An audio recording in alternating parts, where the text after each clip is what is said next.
자, 공통함의 북랜드 저자특강에 와주셔서 너무너무 감사합니다. 오늘은 저희 내 인생의 플렉스는 지금부터라는 책 저자분들과 함께 저자특강을 진행해 보도록 할게요. 일단 오늘 특강 순서는요, 저희 저자들 소개가 간단히 있을 예정이고요. 이번부터 보이시는 것들은 저희 책 챕터 제목들이에요. 그래서 우아하게 나이 들기에 관해서는 원배 작가님이 이제 좀 설명을 해주실 거고요. 그다음에 행복한 미래를 위한 건강한 삶, 오늘 송수경 작가님이, 그리고 정서적이고 안정적인 삶은 제가 이제 또 브리핑을 좀 할 거고요. 그리고 사회적 연결망 구축은 김은미 작가님께서, 그리고 자아실현 성취와 삶의 여정에 대해서는 김수현 작가님께서 이야기 전해드릴 예정입니다. 궁금하신 사항은 마지막에 이제 Q&A 시간에도 해드릴 거지만 혹시 중간에 채팅창으로도 조금 적어주시고 하시면 좋을 것 같습니다. 이게 저희가 아까 엄매 작가님도 얘기하셨지만 100세 시대를 살면서 저희가 이제 우리 인생 이야기를 적은 책이다 보니까 작가인 저희도 이제 저희는 저희 이야기를 풀어드렸지만 여러분들의 이야기도 조금 궁금한 부분도 있거든요. 그래서 그런 부분 제가 질문을 살짝쿵 드릴 수도 있으니까 채팅창에다가 조금 남겨주시고 하셔서 함께 참여를 해주셨으면 감사하겠습니다. 자, 우선은 이 책을 내게 된 사연에 대해서 이제 먼저 말씀을 조금 드릴 건데요. 그 이야기가 제 소개가 될 듯합니다. 그래서 제 소개 겸 요래서 말씀을 드려볼게요. 저는 이제 신랑과 함께 오프라인에서 이제 학원 강사 일을 하고 있었고요. 그래서 이제 결혼해서 아이를 낳다 보니까 학원 강사직을 오래 못 하겠더라고요. 왜냐하면 늦게 끝나야 되니까 아이 케어가 안 돼가지고 중간에 잠시 이제 어린이집 선생님도 잠깐 했었는데 결국은 이제 지나고 보니까 다 이렇게 조금 가르치는 업을 계속 하고 있더라고요. 그러던 차에 지금은 반가운 친구라고 말해주고 싶습니다. 2020년도에 코로나 친구를 만났습니다. 그때는 죽을 만큼 괴로웠는데 지금은 그 친구가 없었다면 제가 지금 이 자리에 없었을 거거든요. 저는 진짜 컴퓨터는 서핑도 안 하던 사람이었어요. 이렇게 키보드를 누르면 막 한 개 눌러서 잘못되면 엉엉 울고 신랑 막 뛰어가고 이랬던 사람이었던지라 아마 그 사건이 일어나지 않았다면 저는 이 자리에 없었을 거고, 그때 당시에 뭐 저도 조금 안일하게 생각했던 것 같아요. 뭐 조금 지나면 나 괜찮아지겠지 이랬었는데 마스크 좀 쓰고 뭐 이렇게 다니면 좀 답답해도 괜찮겠지였는데 학교가 멈춰버리더라고요. 근데 뭐 학원이라고 별 수 있었을까요? 공기업이 멈췄는데 뭐 저희는 어쩔 수 없이 멈춤과 동시에 되게 무서웠어요. 우리 애들 먹고 살게 할 수 있을까?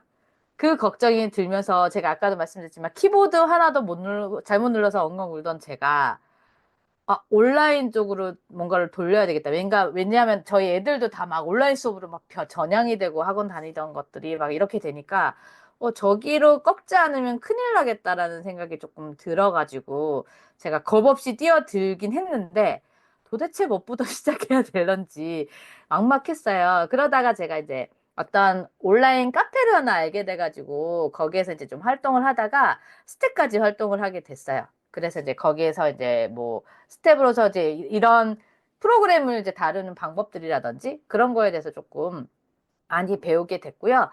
그러던 차에 이제 자신감을 얻어서 저희가 21년 8월에 공투맘의 북랜드라는 이제 온라인 카페를 만들면서 제 첫 커뮤니티를 만들게 되었습니다.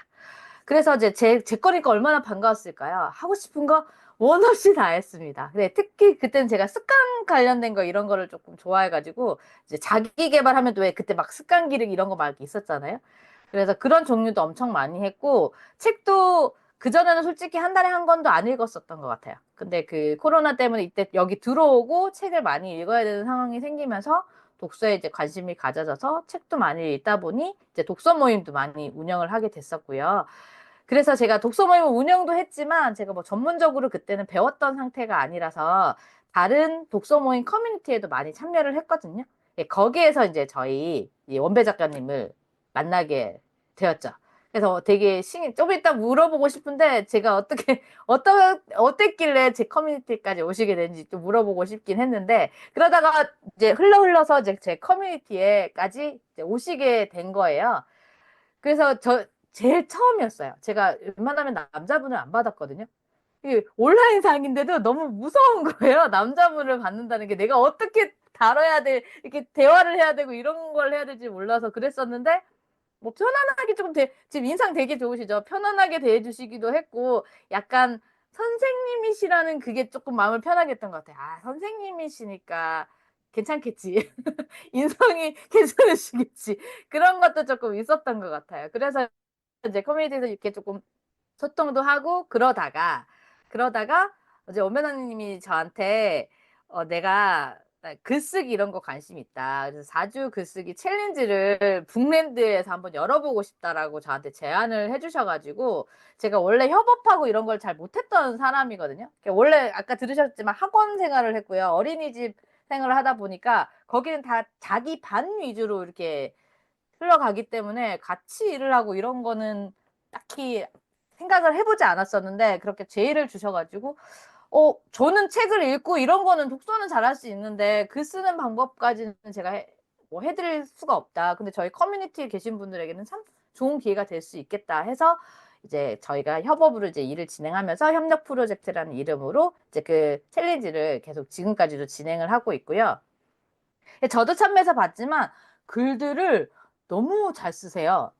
이게 약간 억눌려 있던 게 조금 폭발하게 해줬다고 할까요? 이게 원배 선생님이 약간 에세이적인 걸 잘 쓰실 수 있게 주제를 좀 잘 뽑아주시거든요. 이게 내용들이 또 다 에세이다 보니까 원배 선생님도 막 오늘 새벽에는 여러분들 덕분에 울었습니다. 이러고 막 인사말을 남겨주시기도 하고 막 그러셨단 말이에요. 그래서 그러다가 이제 원배 선생님이 이 너무 잘 쓴 글을 그냥 저장만 해두기에는 너무 아까우니까 요거를 조금 책으로 만들어 보면 어떨까 그렇게 얘기를 하셔가지고 이제 저희들이 같이 기획을 해서 이제 북랜드 공저 클래스라는 프로그램을 만들게 되었어요. 그래서 이제 그 클래스에서 이제 처음으로 나온 책이 저희 일기들이 이제 쓴 책이 내 인생의 플렉스는 지금부터 요 책이 이제 일기고요. 지금은 이기 책이 이제 퇴고 과정에 들어가 있고 이기 책은 이제 독서와 관련된 책으로 지금 진행하고 있거든요. 그래서 그것도 많은 관심을 가져주셨으면 감사하겠습니다. 네, 그래서 이 책이 그렇게 해서 진행이 돼서 나왔다라는 걸 말씀을 드리면서 제 소개를 여기서 이제 마무리를 짓고요. 이제 여기 계신 다른 작가님들 소개도 한번 들어볼게요. 순서는 제가 보이시는 순서대로 말씀을 해주시면 되고요. 일단 원배 작가님부터 마이크 푸시고 소개 간단히 해주시면 되겠습니다. 안녕하세요. 저는 장풍고등학교에서 지금 32년 차 있고요. 퇴직 4년 남았습니다. 얼마 안 남았죠. 예. 4년. 이제 처음 박주희 대표님은 사진이 눈동자가 제가 이뻤어요. 그래서 말을 걸고 싶었어요. 예. 그리고 이제 북랜드라고 하는 카페를 운영하면서 내가 퇴직이 4년 남았는데 내가 퇴직 후에도 활동할 수 있는 이제 공간이 필요해서 좀 의도적으로 접근을 했죠. 예. 여하거나 이렇게 이제 인연이 돼가지고 이게 책까지 됐는데, 저는 이제 책인지도 하고 있고 매년 꾸준하게 이제 책을 쓰면서 퇴직 후에 내 삶, 그리고 이 책을 이제 기획하게 된 이유도 어떻게 살아야지 꼰대로 살지 않을까 그 생각을 많이 하면서 기획했던 책이고 집필하는 과정에서도 그런 생각들을 많이 했던 것 같아요. 네. 그래서 아무튼 많이 응원해 주시고 잘 읽어주셔서 감사합니다. 네, 이상입니다. 음, 그 눈이 예뻤다는 동그란 눈은 앱의 효과인 거죠. 앱이 눈을 동그랗게 해줬었고요. 그거 의도적 접근이었다는 거는 또 제가 처음 들었던 소리인데 또 외간 남자에게 이렇게 의도적 접근을 이때도 봐줄 수 있구나 이걸 또 느끼면서 또 즐거운 소개 잘 들었습니다. 다음 우리 수경 작가님 소개 들어볼까요? 네, 안녕하세요. 저는 경기도 동두천에 있는 한빛누리고등학교에서 근무하고 있는 교사입니다. 저는 사실 이 챌린지나 아니면 공저 일기에 참여하기 전에 가정에서 엄마이자 아내로 살고 있지만 스스로 썩 잘하고 있다고 생각하지는 않았고요. 학교에서도 교사로 일하고 있지만 뭔가 아이들에게 옳고 그름을 가르치고 있음에도 내 주변에서 일어나는 일들에 대해서 내가 조금 무력감을 느끼고 있구나라고 하면서 조금 우울한 감정이 들었었어요. 근데 그때 마침 진로진학 상담 대학원을 다니게 됐는데 그 대학원을 다닐까 말까 굉장히 고민하던 중에 다른 선생님들은 어떻게 하고 계실까라고 해서 온라인에서 검색을 하다가 김원배 선생님의 블로그를 알게 되었습니다. 근데 마침 글쓰기를 챌린지를 성공하게 되면 공저를 할 수 있는 기회를 주신다라고 써 있는 부분이 너무 매력적이어서 사실 글쓰기도 잘 하지도 못하고 책도 잘 읽지도 못하고 습관도 형성되어 있지는 않았지만 내 이름이 들어간 책을 정말 한 권 정도는 만들어 보고 싶다라는 욕심 때문에 일단은 챌린지에 참여를 했고 그것을 계속 성공하게 되면서 일기 신청자를 접수한다고 하실 때 덥석 신청을 하게 됐습니다. 하지만 제가 평소에 이제 노년의 삶, 중년 이후의 삶에 대해서 깊이 있게 생각해 본 적은 없었거든요. 내가 관심 있게 생각하지 않았던 분야를 집필한다는 것이 과연 괜찮을까라는 두려움이 있기는 했지만, 그래도 이번 기회를 놓치면 이 일기라는 특별한 기회가 너무 사라져버리는 게 안타까울 것 같고, 그리고 또 이 집필을 마치고 나니까 글쓰기가 자기 치유의 힘을 가지고 있다는 말이 정말 나에게도 적용이 되는구나라는 생각을 하게 됐습니다. 그래서 이렇게 집필을 완료하고 나니 제 삶을 스스로 정리하고 앞으로는 내가 이렇게 살아야 되겠다라는 생각을 하게 되면서 오히려 제 삶을 잘 정돈해서 앞으로 나아갈 수 있는 에너지를 얻게 된 것 같아서 굉장히 기쁘고, 또 출간을 하고 나니까 실감이 아직도 잘 나지는 않지만 그래도 제 이름으로 된 그 책을 만들게 돼서 꿈이 이루어진 것 같아서 일단 기쁩니다. 그래서 혹시라도 이런 챌린지나 공저 집필을 희망하시는 분이 있다면 기회가 주어졌을 때, 아, 잘 모르겠다. 그렇지만 도전해보자라는 생각으로 한번 시도해 보시면 좋을 것 같습니다. 네, 제 자기소개는 이상으로 마치겠습니다. 아니, 어쩜 이렇게 말씀을 잘하십니까? 순간 아나운서인 줄 알았습니다. 네, 너무 진짜로. 잘하시는데요. 너무 잘하셔서 지금 다른 뒤에 두 작가님들이 많이 긴장하시지 않을까 생각이 들지만 괜찮습니다. 남과의 비교는 금물이고요. 소개 너무 멋지게 해주셔서 감사하고요. 우리 다음에는 우리 은미 작가님 소개 한번 들어보도록 할게요.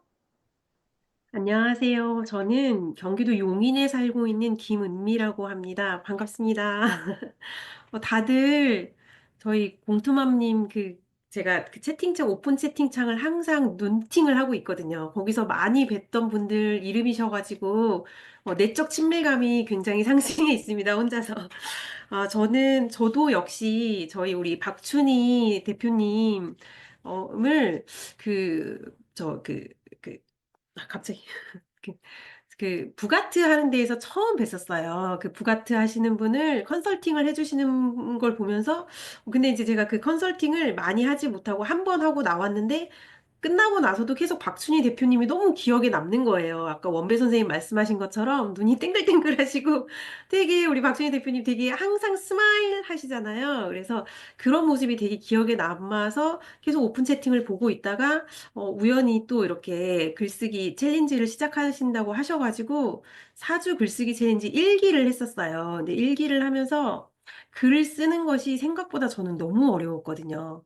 잘 정돈해놨던 우리 수경 선생님께서는 글을 쓰면서 삶이 잘 정돈되셨다고 하셨는데 저는 글을 쓰면서 애써 묻어뒀던 힘든 기억들이 다 휘저어져가지고 그게 좀 되게 많이 힘들었었거든요. 그래서 일기를 하고 나서 조금 쉬었다가 중간에 다시 하고 이렇게 딱 두 번밖에 못했는데 마침 그때 이 공저 클래스를 딱 시작하신다고 하셔가지고 지금이 아니면 못하리라라는 생각에 덥석 물고 여기까지 이렇게 오게 됐습니다. 그래서 처음에 책을 쓰면서 제일 힘들었던 부분은 과연 내가 쓸 수 있을까?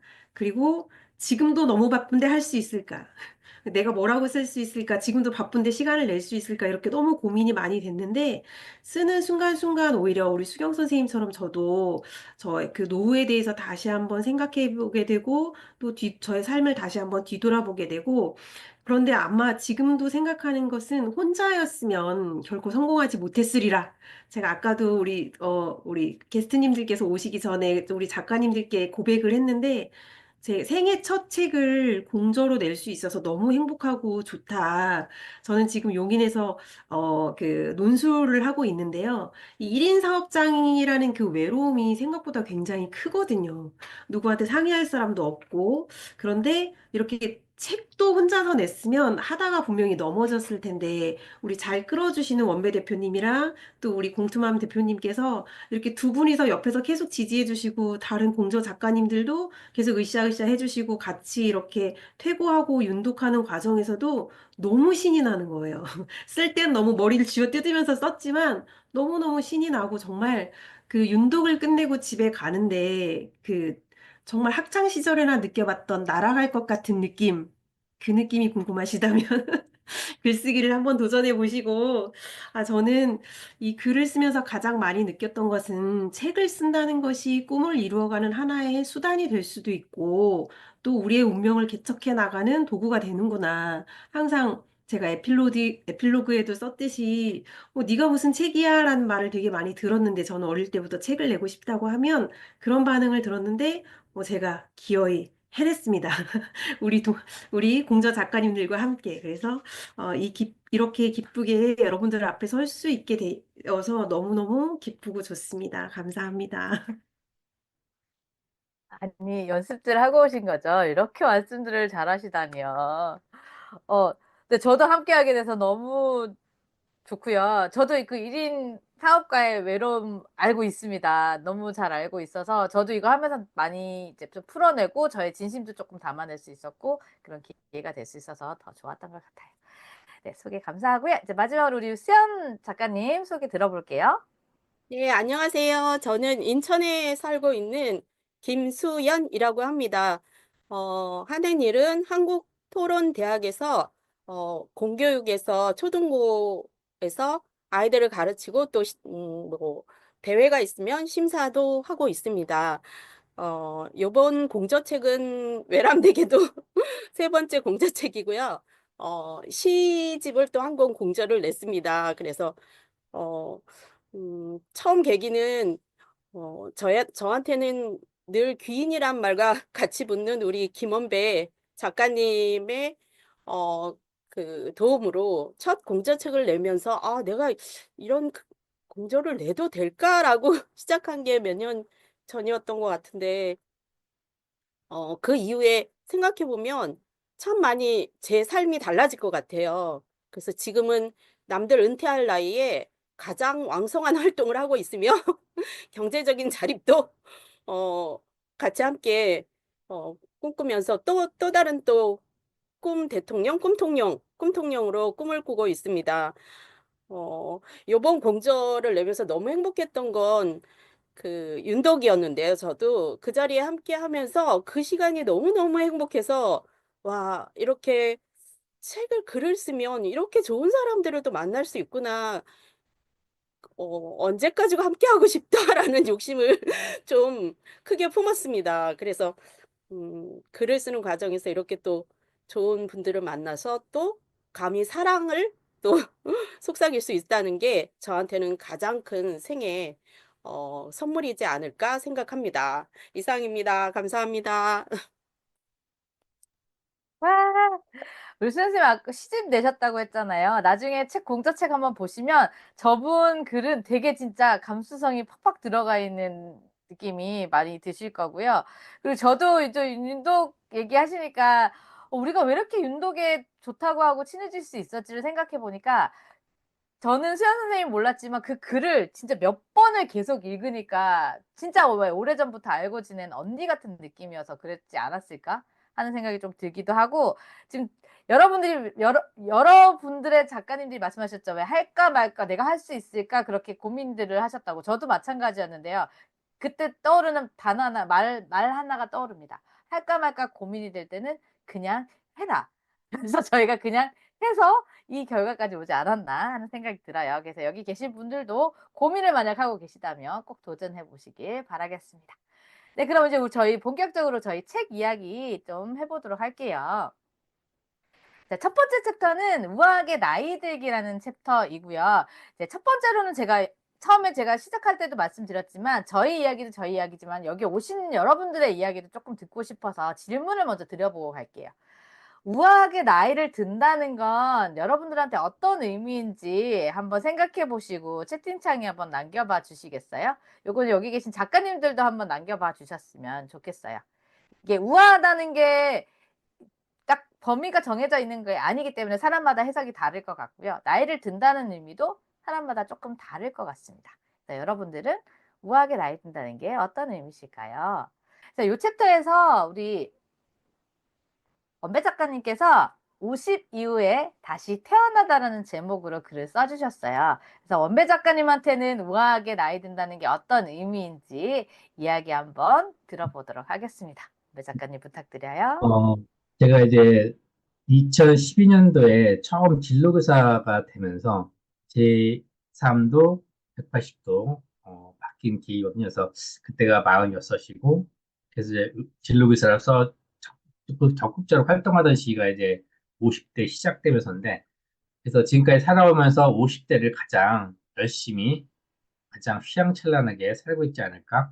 그래서 지금 사는 이 삶들이 60이 되고 70이 돼도 꾸준하게 영향을 미치지 않을까 그런 생각을 하거든요. 그래서 지금 이제 선배들이라든가 아니면 이제 어르신들 보면서 어떤 삶이 가장 즐겁고 나의 행복을 찾을 수 있는 삶일까 그런 생각을 많이 하면서 이제 지금 50을 보내고 있는데 저 50은 이제 1년 남았습니다.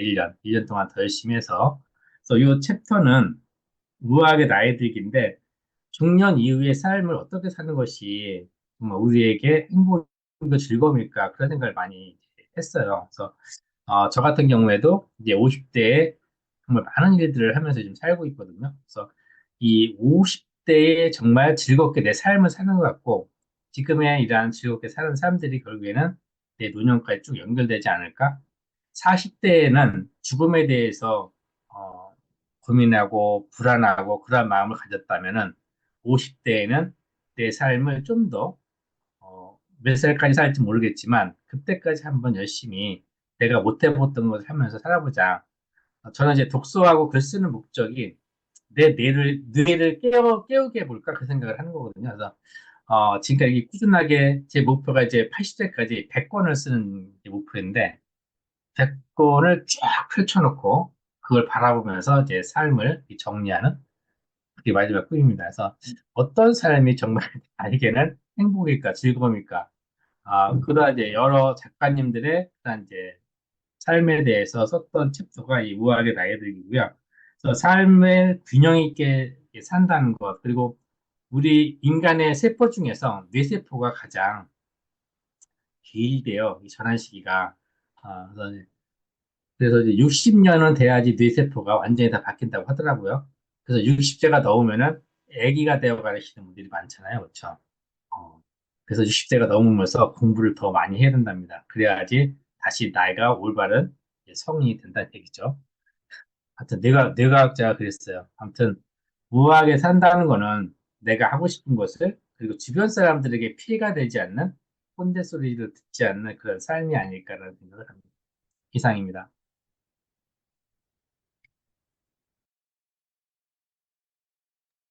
아이고, 잠시만요.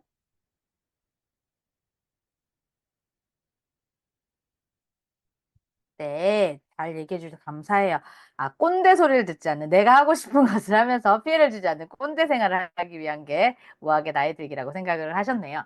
그러면 여기서 엄배 작가님한테 또 질문을 드려보고 싶은 게 있어요. 그러면 40대에, 저는 40대지만 죽음을 생각해 보지는 않았거든요. 40대에 죽음을 생각하시면서 50대에는 도리어 내가 하고 싶은 거를 다 해보자. 그런 생각을 하셨다고 했는데, 이제 그런 과정들에 대해서 이제 책의 내용에 쓰셨는데, 그런 내용, 지나왔던 세월들을 떠올리시면서 책을 정리하시면서 가장 깊이 느끼셨던 감정은 어떤 것이었을까요? 책을 쓰면서요. 네. 어, 솔직한 심정은 이 책을 잘 써서 많이 팔자. 네, 농담이고요. 네. 그래서 이제 긴담이신 것 감정은, 같은데. 네, 이게 이제 우리 챕터가 이제 나이를 어떻게 잘 들어야 될 건지, 그 다음에 이제 건강한 삶, 그리고 이제 소통, 그리고 자기계발, 이렇게 이제 중년 이후에 한번 해야 될 자기계발 쪽으로 이렇게 이제 주제를 잡은 건데, 저의 그 59년의 삶을 이렇게 쭉 한번 정리해보는 그런 시간이었던 것 같아요. 그리고, 이 책을 통해서 항상 누구에게 하지 못했던 그런 이제 고마움도 표시할 수 있었고, 제가 아내한테도 이렇게 고맙다는 말 잘 안 하거든요. 근데 이렇게 어머. 글로써 해볼 수 있는 기회가 됐던 것 같습니다. 음. 그 두 번째 챕터를 읽고 아내가 되게 좋아했습니다. 음. 다행이다. 다음에 직접 뵈면 또 한번 물어봐야겠네. 그거 보시면서 어떤 느낌이셨는지 꼭 여쭤보도록 하겠습니다. 네, 감사해요. 자, 그 다음 챕터로 넘어가 보겠습니다. 그 다음 챕터는 저희 행복한 미래를 위한 건강한 삶에 대한 거에 대해서 이제 글을 썼었고요. 요것도 여러분들한테 질문 한번 드려보겠습니다. 여러분들이 생각하는 가장 건강해야 하는 부분은 어떤 거라고 생각하세요? 이게 뭐 정신적인 건강이실 수도 있고요. 마음적인 것일 수도 있고, 뭐 신체적인 부분일 수도 있고, 아니면 이제 관계라고 그러죠. 요새 관계에 관한 부분이 건강해야 된다고 생각하실 수도 있을 텐데, 여러분들이 생각하는 가장 건강해야 된다. 요건 가장 중요하다라고 생각하시는 게 어떤 건지 채팅창에 한번 남겨봐 주시길 바랄게요. 그러면 이런 건강에 대해서 이제 우리 수경 작가님이 어떤 생각을 하는지 여쭤볼게요. 수경 작가님은 이제 게으름과 헤어질 결심이라는 제목을 가지고 글을 써주셨는데요. 수경 선생님한테 이제 행복한 미래를 위한 건강한 삶은 어떤 건지 이야기 나눠주시길 바랄게요. 네, 저는 행복한 노년의 조건이 무엇일까라는 것에 대한 고민을 바탕으로 이 이야기를 집필을 했는데요. 그때 가장 먼저 떠오른 것이 일정 수준 이상의 물질적인 안정도 필요하지만 근본적으로는 정신적 건강과 육체적 건강이 뒷받침되어야 된다고 생각을 했습니다. 그래서 정신적 건강을 위해서는 내가 가지고 있는 것에 대해서 감사하는 긍정적인 삶의 태도가 중요하다라고 생각을 했고, 이것에 대해서 저는 이 책 중에 당신이 빨리 늙는 이유에 대해서 그 내용을 좀 집필을 했고요. 이 챕터에서는 육체적 건강에 대해서 내가 어떻게 챙기면 될까라는 생각으로 게으름과 헤어질 결심이라는 이야기를 풀어서 썼습니다. 그런데 저는 이 챕터를 집필하면서 영화 헤어질 결심을 모티브로 이 제목을 지었었는데요. 영화에서 남자 주인공이 되게 잘생긴 박해일이라는 배우가 나옵니다. 박해일이 예쁜 여자 주인공인 탕웨이에게 이런 대사를 던지기도 합니다. 내가 그렇게 만만합니까? 라고 묻는 장면이 있는데요. 마치 게으름의 유혹에서 굴복해버린 내가 이 모습이 너무 화가 나서 오히려 게으름한테 화가 나서 투정을 부리는 모습처럼 저는 느껴지더라고요. 그리고 여자 주인공이었던 탕웨이가 그 박해일의 질문에 "내가 그렇게 나쁩니까?" 라고 되묻는 장면이 나오는데요. 마치 나는 게으름을 부리고 싶지 않았는데 어쩔 수 없이 유혹에 넘어갔고 나는 나쁜 사람은 아니지만 결과값으로 보여지는 나의 몸과 건강은 너무 나쁘게 되어서 너무 속상합니다. 라는 마음을 담고 있는 것처럼 생각이 되어서 이 제목을 그렇게 짓게 되었습니다. 그래서 저는 이 내용을 풀어가고자 할 때 어떤 나의 삶의 이야기를 써볼까라고 했을 때 운동을 정말 재미있게 했었던 경험을 떠올렸는데요. 사실은 제가 재미있게 혼자 운동하기 위해서 시작한 것이 아니라 저희 첫째 아이가 체중이 많이 증가를 해서 그 증가된 체중을 줄이기 위해서 어쩔 수 없이 함께 운동을 하면서 그 에피소드를 풀어 나갔습니다. 처음에 저는 운동을 정말 싫어하는 사람이었는데요. 어쩔 수 없이 아이와 함께 해야 되기 때문에 재미있는 운동을 찾다 보니 트램폴린 위에서 신나는 음악에 계속 뛰면서 운동하는 점핑 다이어트가 있다라는 것을 알게 됐습니다. 시작은 아이를 위해서 같이 한 것이었지만 결국 이 운동은 저 자신을 위한 것으로 남게 되었습니다. 처음에는 땀이 비 오듯 오고 숨이 가빠져서 정말 힘들었지만 시간이 지나고 나니 적응이 되면서 운동이 재미있게 느껴지기 시작했습니다. 근데 문제는 이것을 매번 지속하기가 다소 어렵다라는 생각이 들었습니다. 그래서 '왜 나는 이렇게 결심만 하고 잘하지 못할까? 이것은 내 게으름의 문제다.'라는 생각도 했는데 나중에 찾아보니 과학적으로 우리의 뇌는 새로운 것을 거부한다라고 이야기를 합니다. 그래서 예전에 우리가 수렵 채집 사회에서는 안정적으로 음식을 얻기 어려웠기 때문에 에너지 손실을 최소화하고 지방도 더 많이 축적하고자 해서 원래 우리 유전자 내에 게으름이 있을 수밖에 없다고 하더라고요. 그렇지만 건강 관리를 위해서 뇌는 거부하지만 몸을 관리해야 되는 이 숙명을 어떻게 하면 습관을 만들 수 있을까라고 해서 책에서 저는 제임스 클리어의 아주 작은 습관의 힘에서 그 방법을 찾아서 실천한 내용을 집필을 했습니다. 그래서 첫째, 하기 쉽게 만들고, 둘째, 분명하게 만들고, 셋째, 나의 성과를 보면서 운동을 지속하고, 매력적인 목표를 만들기 위해서 굉장히 노력을 했고, 마지막으로 과정을 재미있게 만드는 방법으로 운동을 지속하고자 굉장히 노력을 했습니다. 이렇게 운동을 하고 나니 단순히 운동이 재미가 있다는 것 이상의 의미를 가진다는 것을 알게 됐습니다. 운동하는 내가 되면 성취감을 느끼게 되고 나 스스로를 이겨냈다라는 자신감이 생겨서 굉장히 뿌듯한 생각이 들었습니다. 그래서 여러분들도 행복한 미래를 꿈꾸고 계신다면 지금 바로 5분이라도 운동하는 습관을 가지시면 좋겠습니다. 네, 이상입니다. 와, 이 제목이 영화 제목을 못해봤다 봤는데 저도 오늘 처음 알았는데 너무 재미있었고요. 그 운동 그 에피소드는 그때 저희 윤덕하면서 계속 읽으면서도 너무 재밌게 읽었었던 것 같아요. 또 새로운 또 같이 책을 냈음에도 불구하고 또 이렇게 얘기를 들으니까 또 새로운 걸 알 수 있는 기회가 되어서 너무 좋았네요. 그러면 여기에서 이제 그런 에피소드 게으름들 떨쳐내 버리시고 그리고 운동도 그렇게 하시면서 독자들에게 꼭 이 메시지는 전하고 싶다라고 하시는 부분이 있으시면 그거 좀 말씀해 주시겠어요? 네, 저는 사실 처음에 제가 40대가 되면서 굉장히 현타가 온 적이 한 번 있었는데요. 제가 무엇인가 좀 도전하고 싶어서 이력서나 아니면 이제 제 경력을 써서 내는 경우가 있었거든요. 그런데 그 이력서에 저는 땡땡 고등학교에서 근무합니다. 라는 것 이외에는 제가 쓸 게 없더라고요. 분명히 학교 안에서 정말 열심히 일을 했고, 열심히 공부도 하고 노력을 했는데, 대외적으로 나를 알릴 수 있는 이력이 전혀 없다는 사실에 조금 실망감도 많이 들더라고요.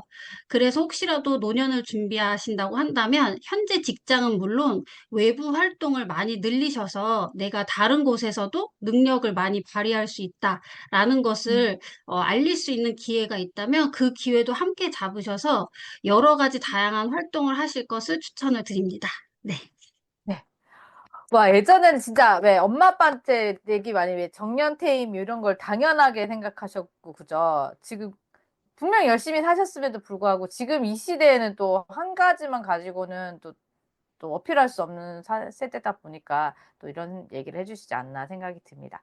그래서 물론 열심히 잘 살고 계시는 분들이시겠지만 조금 더 이제 노년 생활을 좀 우아하게 보내시기 위해서는 조금 더 영향력을 조금 넓혀 나가 보시길 바라겠습니다.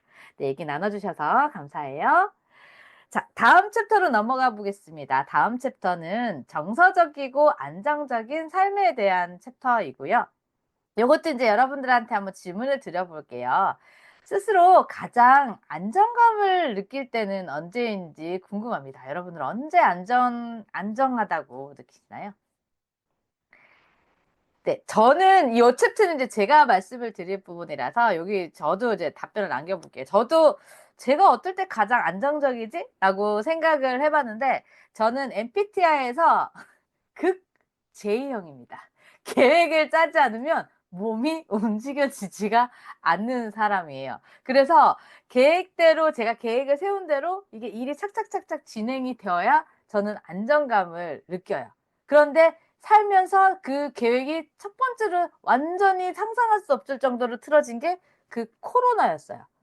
어떻게 예측 불허였어요. 그래서 저는 어릴 때부터 이 계획형 삶을 살다가 와 그때는 계획조차도 세울 수가 없겠더라고요. 뭘 어떻게 할 수가 없으니까. 근데 또 나름대로 또 잘 극복해서 여기까지 온 걸 보면 또 저 나름대로의 또 계획을 세우는 뭔가를 또 하지 않았을까 하는 생각이 조금 들어요.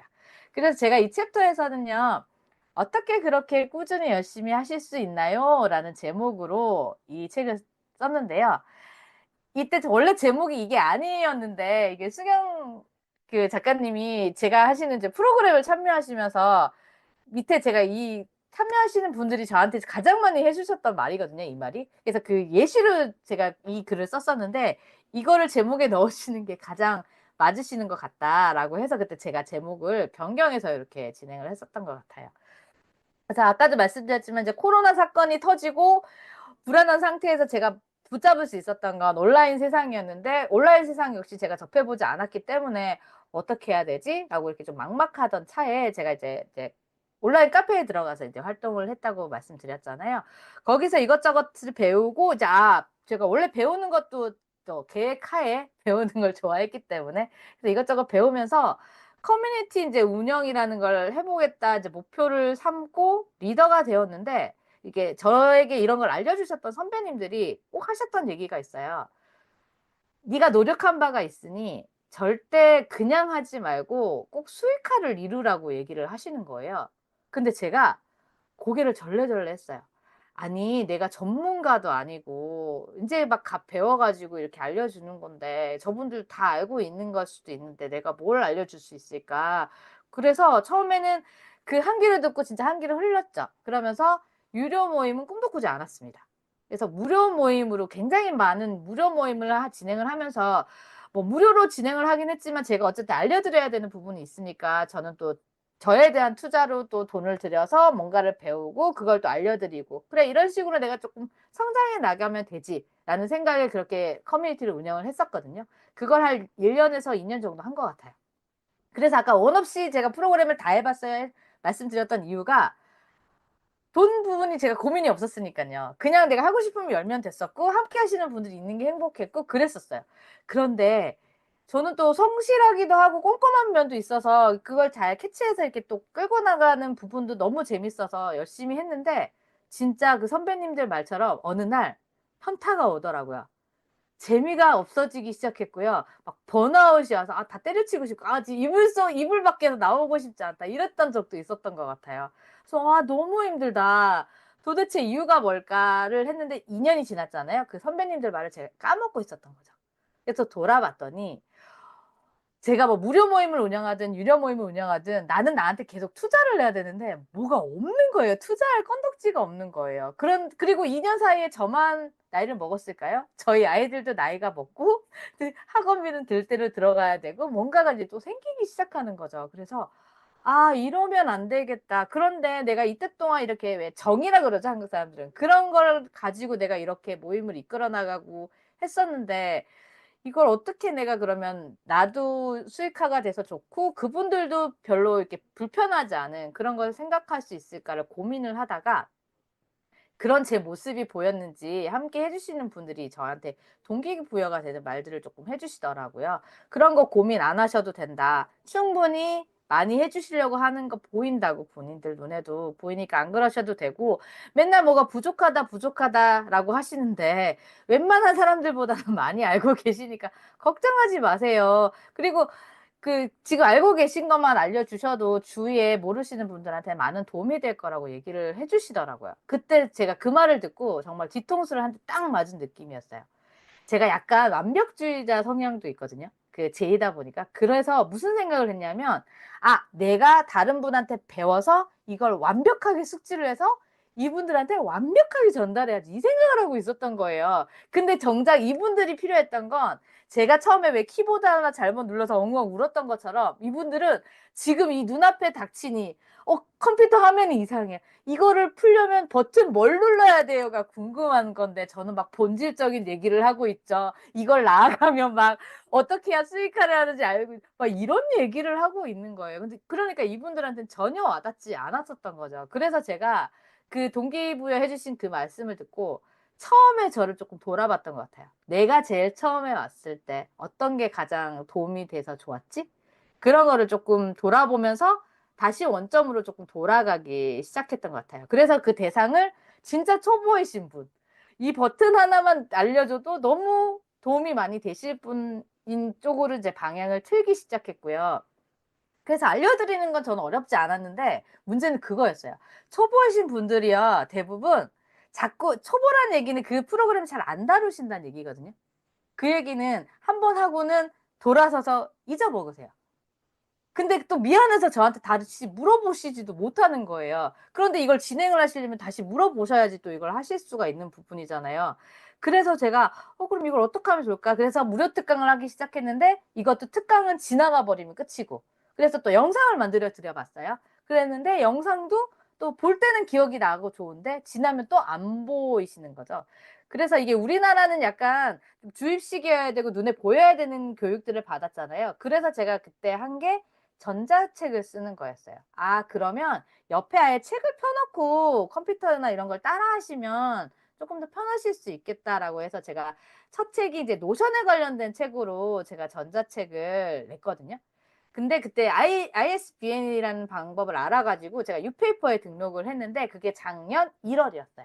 근데 그때 등록을 하고 지금까지 매월 따박따박 저한테 용돈을 주고 있습니다. 그 아이가. 저는 상상도 하지 않았었던 일이었고요. 그것 때문에 제가 네이버 인물 등록도 할 수가 있었거든요.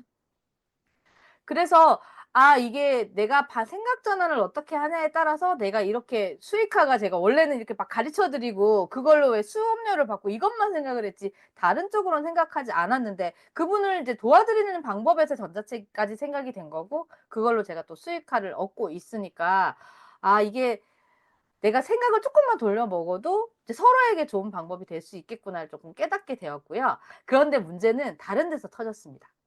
이게 제 일은 되게 재밌고 좋았거든요. 근데 문제는 제가 한 번도 해보지 않았던 일이잖아요. 그랬더니 제가 두 가지 일을 한꺼번에 잘 못해요. 한 개 빠지면 이제 요것만 경주마처럼 요것만 보는 스타일이라 제가 컴퓨터를 이렇게 보고 있는 사이에 집을 보지 않았죠. 이런 이야기를 통해서 얘네들은 다른 걸 뭘 해도 해낼 것 네, 집을 보지 않았죠. 그러다 보니 옆에 어느샌가 막 쓰레기들이 굴러다니고 있고요. 저희 애들 꼴이 막 이렇게 되어 있고요. 밥 먹은 설거지들이 막 쌓여 있고요. 막 이렇게 되는 거예요. 그래서 저희 신랑이 나중에 이제 오프몰에 오시면 한번 보실 수 있는 기회가 있으시겠지만 굉장히 유해요. 그래, 너 하고 싶은 거 다 해라. 이렇게 해주는 스타일이거든요. 그래서 처음에 이거 온라인을 한다고 했을 때도 제가 약간 그거 있어요. 냄비 근성이 있어서 파르르 좋아했다가 파르르 꺼졌다가 약간 그런 게 있어서 이거 해봐야 얼마나 하겠어. 그랬었거든요. 그때 제가 새벽 기상이었어요. 처음에.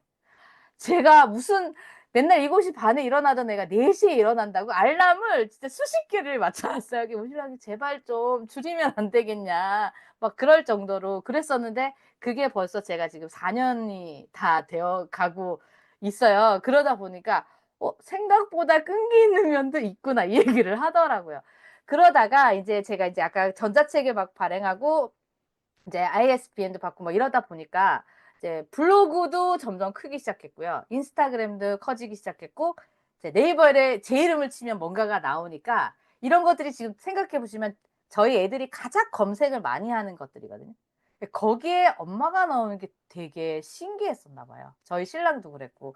그래서 처음에는 약간 불만과 이런 게 있었던 게 지금은 그래도 네가 2년 뭐 넘게 이렇게 노력을 하니까 결과가 보이네? 라고 얘기를 해주는데 정말 눈물이 날 정도로 너무 좋더라고요. 그래서 왜 타인에게 인정을 받는 거는 뭐 조금만 그분이 원하는 걸 해주면 금방 뭐 칭찬도 받고 이렇게 할 수 있는데 가족들을 어쨌든 제가 제 걸 하기 위해서 이해를 시켜야 되고 약간 그런 점이 있잖아요. 그거를 인정받기는 정말 너무 어려웠던 것 같아요. 그런데 왜 인정을 받고자 제가 이 일을 했던 건 아니지만 어느 순간 이제 자연스럽게 이렇게 인정을 받아지니까 너무 좋았었거든요. 그래서 저는 이제 정서적으로는 이제 가족들한테 인정받은 게 약간 도움이 됐었고요. 이제 안정적인 거는 경제적인 면이 아무래도 조금 필요해서 이 일을 시작했는데 이제 이런 다른 루트들이 있구나 이렇게 다양한 걸 알게 된 게 제 입장에서는 이제 정서적이고 안정적인 삶에게 도움이 된 것 같아서 그 내용으로 이 책 내용을 썼었습니다. 그리고 이제 조금 더 나아가서는 저희 애들이 제가 강사 생활도 하고 이러니까 약간 되게 이인주 아세요? 이제 제이는 아셨고 이제 이인주 아시는데 저 완전 아이거든요. 집 밖에 몰라요. 집 밖에 잘 나가지 않아요. 잘 나가지 않고 사람 만나는 거 되게 두려워해요. 근데 저희 애들이 안 닮아도 되는 그런 걸 또 빼다 박았더라고요. 근데 제가 이 일을 하면서 느낀 건 저러면 회사 생활이 힘들 텐데라는 생각이었어요. 왜냐면 인간관계를 계속 맺어야 되니까. 그런데 그러려면 이제 사업을 해야 되잖아요. 개인 이런 사업을 해야 되는데 밖에서 자영업을 하기에는 돈이 많이 드는데 제가 지금 돈 안 드는 방법을 찾았잖아요. 그래서 우리 애들한테 이런 방법도 있어라고 이제 저는 아이들에게 남겨줄 뭔가 유산적인 이런 행동도 같이 하고 있구나라는 생각이 들어서 지금 현재는 제 미래도 미래지만 우리 아이들 미래도 내가 함께 지금 커가고 있다라는 생각으로 그렇게 일을 진행하고 있습니다. 그래서 그런 내용들을 이 책에 적었었고요.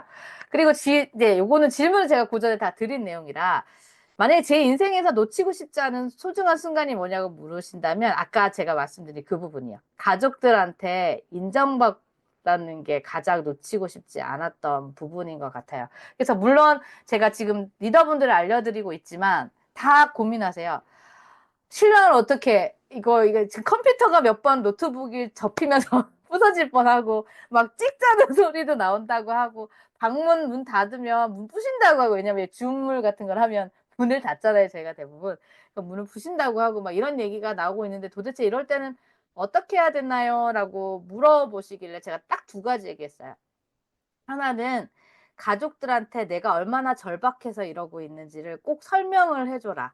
라고 얘기했거든요. 이해를 시켜라. 이게 신랑이들 어른이라서 신랑한테만 하는 게 아니라 아이들한테도 미안한데 엄마가 니네 저녁도 챙겨줘야 되고 해야 되지만 이걸 해야 되기 엄마의 꿈이 이런 거라 이걸 해야 되니까 오늘만 저녁을 조금 간단히 먹으면 되지 않겠냐고 이렇게 얘기를 하라고 했거든요. 그래서 저희 애들 밥 잘합니다. 라면 잘 끓이고요. 계란찜 잘하고요.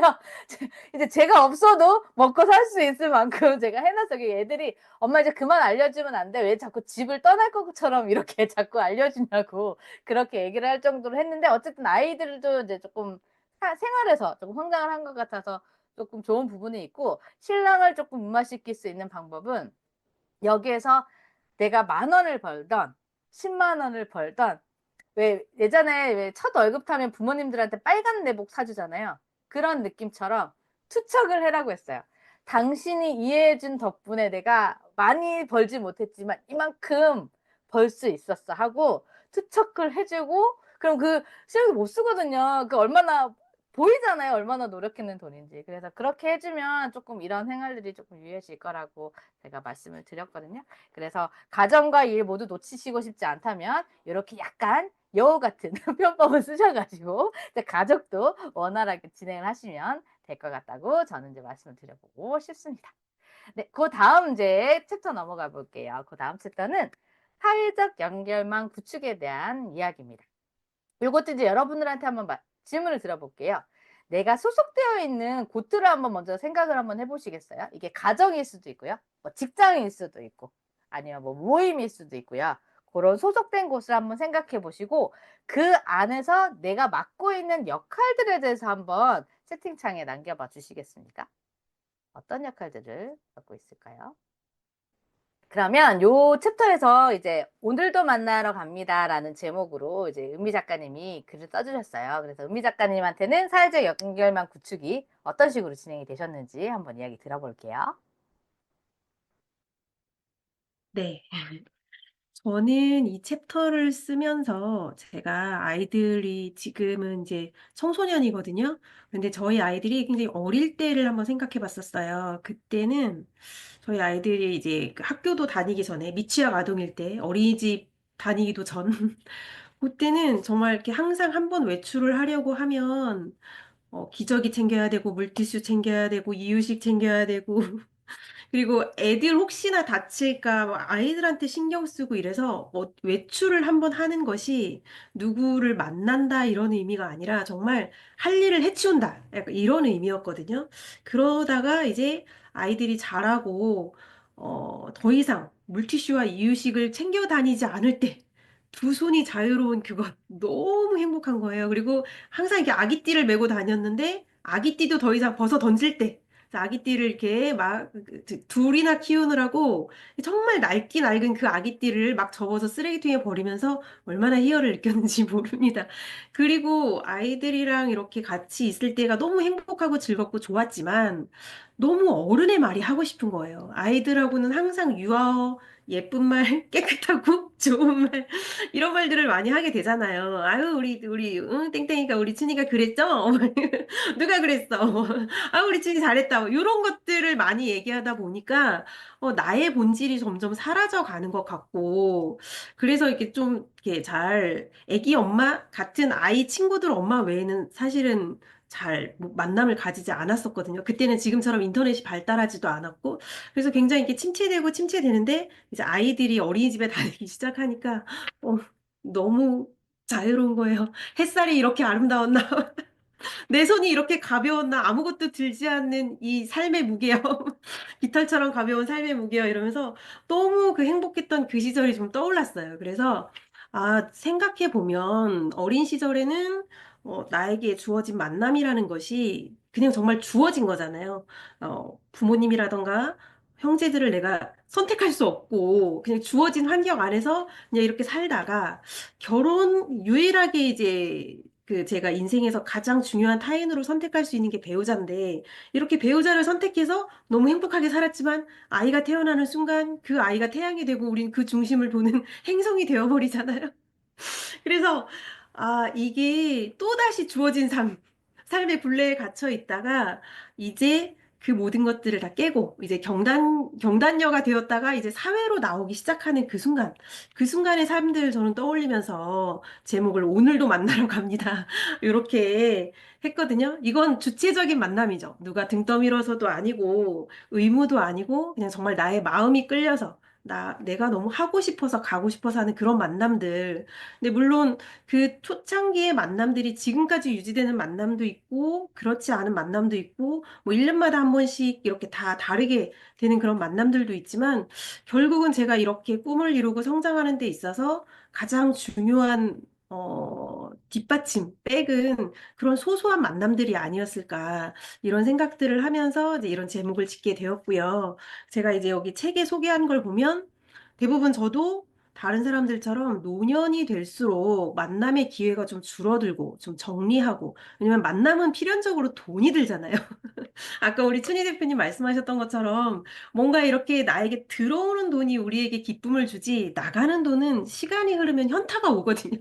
그래서 그런데 이게 그래서 저는 노년이 되면 좀 만남도 정리하고 가족들에게 집중하고 이래야 한다고 생각을 했는데, 이 책을 쓰면서 아주 오래전에 한 10년 전에 봤던 그 방송 프로그램이 생각이 나는 거예요. 거기에서 그 프로그램의 사회자가 패널들에게 노년이 되면 행복한 노년을 보내기 위해서는 정기적인 모임이 몇 개나 있어야 되겠냐 이렇게 물어봤을 때 대부분의 패널들이 두 개? 혹은 세 개? 뭐 이렇게 얘기들을 하셨어요. 저도 한 세 개 정도면 정말 많구나 이렇게 생각을 했는데 이제 의학 박사분에게, 전문가분에게 이렇게 마이크를 넘겼을 때 그분이, 10개는 있어야 한다고 하시더라고요. 그래서 저는 너무 충격이었어요. 아니, 만남은 항상 돈이 수반되는데, 그리고 건강과 체력이 있어야 하는데, 어떻게 10개를, 그걸 다 어떻게 관리하지? 막 이렇게 했는데, 그분이 그러시더라고요. 이게 노년기의 특징이 나이가 들수록 수입은 줄어들고, 막 이제 이렇게 되지만, 하지만 이 나이가 점점 들면서 건강이 수입보다 더 빠르게 떨어지기 때문에, 구성원이 점점 사라진다는 거예요. 병원에 입원하고, 요양원에 가고, 사망하고 뭐 교통사고가 나고 이런 일들이 생겨서 내가 지금 60대에 두세 개의 마음에 드는 그런 모임만을 가지고 있다면 정말 70대, 80대 정말 내가 사회적으로 고립돼서 관계가 너무너무 필요할 때 너무 외롭고 우울하고 이런 삶을 살게 된다는 거예요. 그러다 보면 자연스럽게 치매도 올라가고 스트레스도 사라지고 내 구성원의 사라짐 너무 슬프죠. 저도 그게 제일 슬펐어요. 구성원의 사라짐. 그래서 그런 것들을 생각해 봤을 때 우리가 만남이라는 것을 단지 나의 형편이나 기분에 맞추어서 그때그때 일회성으로 하는 것이 아니라 조금 정말 진지한 생각을 가지고 삶의 여정 가운데에서 들어오고 나가고 만나고 헤어지고 이런 것들을 좀 성숙하게 받아들여야 하지 않나 이런 생각을 하게 돼서 이런 챕터를 쓰게 되었고요. 챕터를 쓰면서 제가 이제 경단녀였던 제가 세상에 어떻게 나오게 되었는지 저에게 좀 많은 영향을 끼쳤던 그런 모임들을 좀 여기에 이렇게 사례를 했었어요. 그래서 저는 용인시에 살고 있는데 맨 처음에 여러분 아실지 모르겠지만 각 지역마다 여성회가 있습니다. 저희도 용인 여성회가 있더라고요.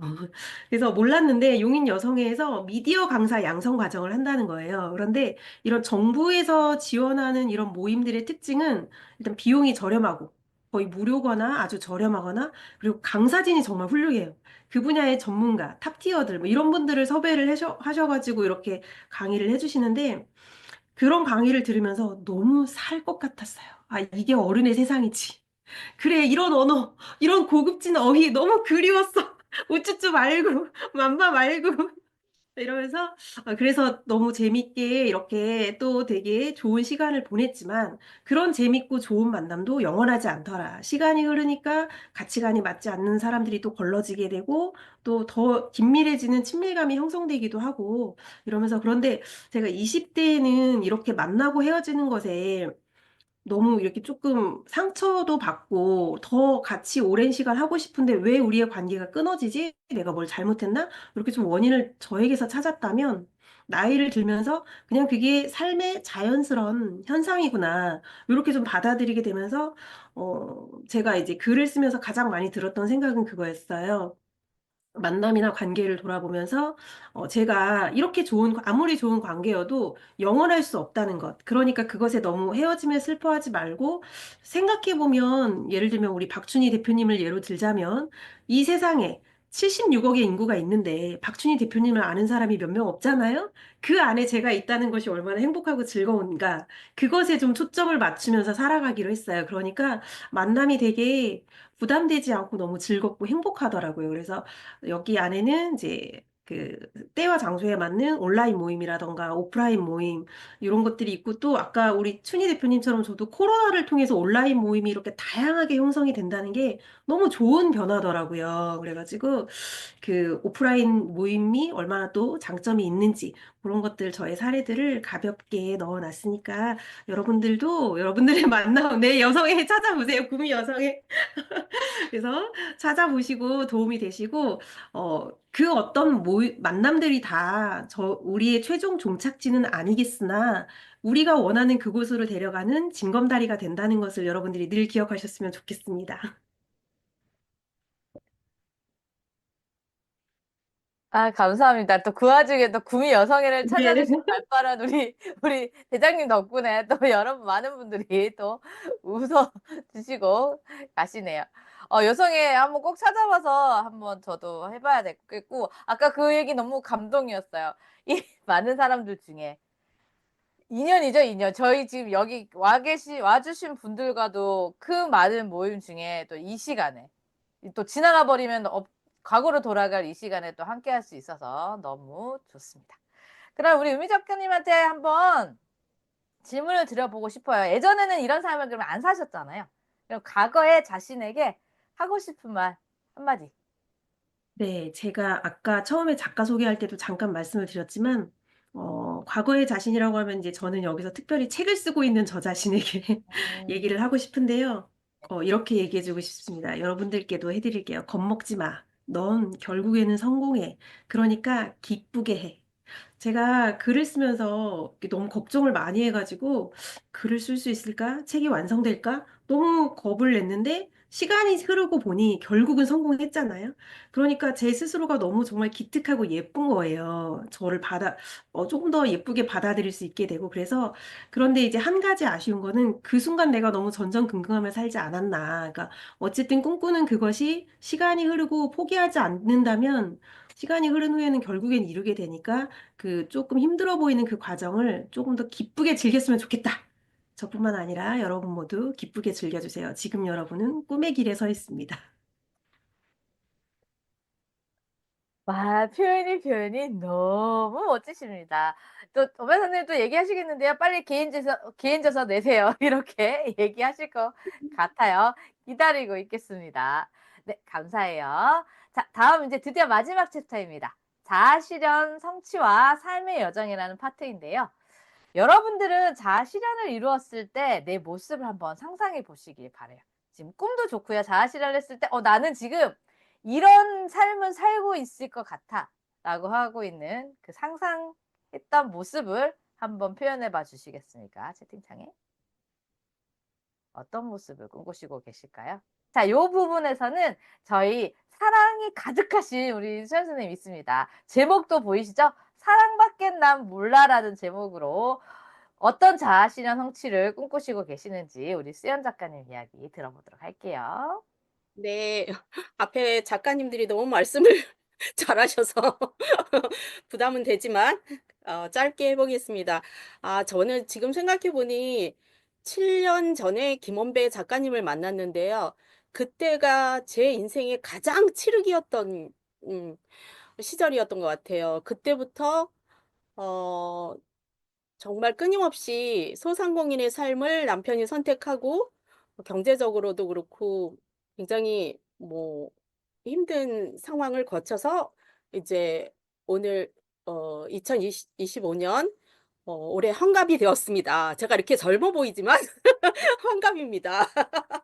그런데 10년 전에 봉사를 목적으로 10 개의 자격증을 모아서 어 제가 그 독서 지도사 과정을 또 하나 따고 싶어서 이제 봉사 때문에 그 그런 독서 지도사 이제 한울이라고 얘기해도 되나요? 그쪽에서 잠시 근무를 했었는데 음 제가 그때 어 거기 인제 신입으로 들어갔는데 거기 선생님들이 제가 너무너무 행복해서 그때가 50 이었는데요. 너무너무 행복합니다. 제가 이 자리에서 봉사 그 한우리에서 하는 봉사 수업도 하고 있고 이래서 너무 행복해서 그랬더니 나중에 알고 보니까 지부장님도 저보다 한 많이 3-4 살인가 어리셨더라고요. 제가 거기서 50 대에 체크하는 사람이 저밖에 없더라고요. 모든 지부들이 3-4 군데가 모였는데 그래서 나중에 인제 그 선생님들이 하신 말씀인데 어 그 이제 어 이 이렇게 오랫동안 근무하고 '이제는 뭐를 해야 되지?' 하고 생각할 때 제가 들어와서 매일 날마다 목요일마다 와서 너무 행복하다고 그래서 다시 한번 또 저를 보면서 "다시 꿈을 또 꾸게 됐다." 이런 얘기를 하시더라고요. 지금 생각해 보면 10년 전 그때부터 이제 제가 책을 만나고 또 지금은 인제 쓰는 또 사람이 되고 싶어서 쓰는 과정에서 너무너무 많은 그 10년 전에 어 봉사를 준비하면서도 많이 흔들리고 어떻게 살아야 하는가를 계속 고민하고 있을 때에 정말 우연찮게도 그때를 만나서 그다음에는 그것이 인제 저의 업이 돼서 저희가 너무 힘들었을 때 그것이 저의 가정을 지켜주고 길거리에 나앉을 뻔한 경우 뭐 무슨 딱지를 붙이러 온다 가게에 뭐 이런 경우들에 제가 이자를 몇백씩 예 운 좋게 성실하다고 수업을 많이 주셔 갖고 이자를 내면서 정말 또 한 번 삶은 기적이고 마법이라는 걸 느꼈고요. 지금 또 10 년이 돼서 올해 가장 행복한 지금 물론 행복하다고 말씀드리긴 좀 그런 게 이 책을 쓸 때에는 아버님 갑자기 아프셔서 인제 요양원 어머니가 갑자기 가시게 되고 두 분을 매일같이 인제 병원을 모시고 다녀야 되는 정말 힘든 어 자식이 인제 남편이 삼형제지만 어 저희만 하게 되는 이제 상황이 돼서 또 남편이 운전을 안 하기 때문에 굉장히 힘든 상황에서 이 책을 썼더라고요. 그런데 최근에 인제 그렇게 사랑하던 시아버님을 보내고 다시 이 책을 제가 받아서 읽는데 기록하는 것은 또 한 번 그 상황을 생각하게 하고 제가 그 당시에 이런 걸 쓰지 않았다면 그냥 흘러버릴 수 있을 텐데 제가 사실은 시아버님 발인 때 과호흡으로 기절까지 해서 다 친딸인 줄 알고 예 모두가 그래서 그게 아직도 조금 회복이 안 된 상황이긴 한데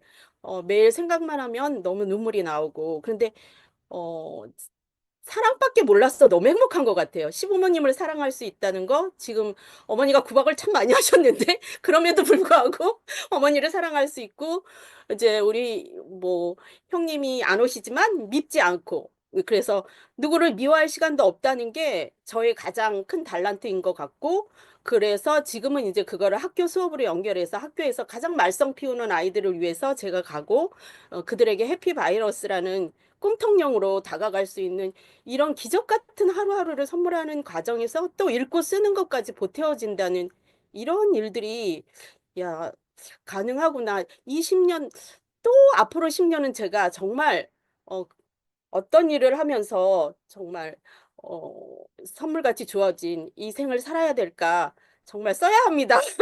저만 행복할 수 없어서 자꾸 쓰는데 아직은 많이 부족해서 더 열심히 쓰는 사람이 되겠습니다. 감사합니다. 와, 너무 멋집니다. 사랑 표현을 저렇게 잘하실 수 있는 분이 있으실 수 있을까? 수연 작가님을 만날 때마다 그걸 느끼는 것 같고요. 저 내일 이제 시아버님 생신이어가지고 이제 시댁에 가야 되는데 표현 많이 제가 배우고 왔노라 얘기하면서 표현을 많이 하는 하루를 보내고 오도록 하겠습니다. 네, 그러면 이제 우리 수연 작가님한테도 한번 여쭤볼게요. 그러면 책에 물론 많은 내용을 다 우리가 다 담고 싶지만 다 담을 수가 없죠. 그래서 혹시 독자들과 나누고 싶은 미처 적지 못하셨던 에피소드가 있다면 하나만 말씀해 주시겠어요? 네. 요즘 이제 남편이 동물을 너무 사랑해서 그때 7년 8년 전에 굉장히 경제적으로 힘들었을 때에 사막용을 13 마리를 키우고 있었어요. 그래서 그때 뭐 그거는 책 한 권으로 써야 되기 때문에 지금 말씀드리기는 어렵고요. 그래서 이제 그것 때문에 이혼까지 이제 가는 상황이었는데 그게 이제 어느 정도 정리가 된 상황에서 최근에는 저희가 이제 가게도 같이 하고 있는데 앵무새를 키우고 있어요. 그래서 아예 매장에는 손님을 안 받습니다. 그리고 배달만 하는데 일 주일에 두세 번은 앵무새를 위해서만 살고 있어요. 온 일정이 24 시간 앵무새는 갇히지 않고 저만 갇혀 있어요, 쇠장에. 앵무새는 24 시간 쇠장에 살지 않습니다. 우리 남편 보고 "새는 쇠장에 사는 거야." 그랬더니 "우리 집에 새가 어딨니? 얘는 새가 아니야. 우리 집 막내라고." 이러면서 지금 살고 있는데요. 어 이것 때문에 또 작년에도 굉장히 힘든 일들이 많았어요. 그래서 책을 꼭 써야 됩니다. 힘든 일들이 많았어서 어 그랬는데 지금은 또 쓰면서 읽으면서 극복을 해서 지금 누구보다 남편하고 행복한 앵무새 꼬맹이 집사로 살고 있고요. 제가 또 이 부분을 지금 책에는 보니까 없더라고요. '이거를 좀 꼭 써야 되지 않을까.' 지금 이제는 같이 앵무새를 바라보면서 같이 이혼을 결심하는 게 아니라 굉장히 많이 웃고 있고요. 남편이 남편이 너무 좋아하는 새인데 하고 싶은 일도 남편도 한번 행복하게 살아봐야 되지 않을까라는 마음으로 저는 저대로 열심히 하루 종일 쓰고 읽고 남편은 열심히 새 집사로 일 주일에 2번 앵무새 카페에 전전긍긍하면서 행복하게 살고 있습니다. 요 부분을 못 쓴 것 같습니다. 이상입니다. 와, 저 책 너무 궁금하잖아요, 여러분. 제목 동물의 왕국이든지 동물의 천국이든지 이렇게 그 새를 하셔가지고 사랑한 남자로 그림책이 지금 준비 중에 있습니다.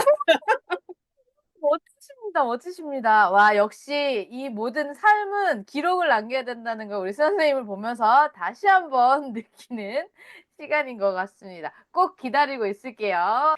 자, 이제 저희 특강을 마무리하면서 제가 말씀을 드리고 싶은 건 딱 두 가지가 있는데요. 많이 들어보셨던 문장일 거예요. 나이는 숫자에 불과하다. 중요한 건 마음가짐이다인데요. 이때 가지셔야 될 마음가짐이 이제 일단 긍정적인 태도를 쭉 유지하셔야 되죠. 화를 이제 극복하실 수 있는 방법은 우리 순 선생님처럼 감사하고 사랑하는 마음으로 덮어주시면 될 것 같고요. 지속적인 학습과 성장을 꼭 이루셔야 되고요.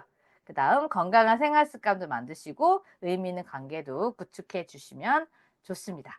그리고 또 하나는 이건 꼭 드리고 싶은 말이에요. 인생은 우리가 만들어가는 예술 작품이라고 말씀을 드리고 싶고요.